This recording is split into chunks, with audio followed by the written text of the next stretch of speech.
una madre todavía, da gracias al Señor. Es en vida cuando tenemos que darle el valor que merece. Paciencia infinita por su amor incondicional. Este tema, con mucho amor, Voces de Oro de Andabamba, para todas las madres del Perú y el mundo.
Perfecta luchadora, maravillosa, ella fue mi madre. Lucrecia Meneses Chiquere, en el cielo. ¿Dónde estás, mamá? Te busco y no te encuentro. Por eso les digo a todas las personas: ámenla, quiérenla a su mamá.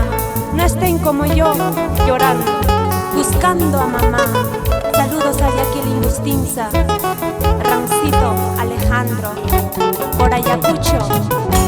Si tienes a tu mamá, quiérela, ámala, nunca la hagas llorar.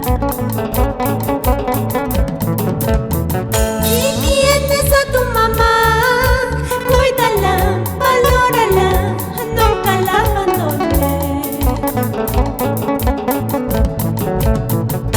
Porque sin ella estarás como yo, desesperado, buscando a mamá. Porque sin ella estarás como yo, gritando al cielo: ¿dónde estás, mamá? A nuestra viejita hermosa, en vida es cuando se merece cariño, amor y darle tiempo a nuestra viejita hermosa. A nuestra viejita hermosa, en vida es cuando se merece cariño, amor y darle tiempo a nuestra viejita hermosa. Para el alcalde de la provincia de Andabamba, Roberto Amanín Meneses, en memoria de su madrecita, en el cielo, Venancia Meneses, con mucho cariño.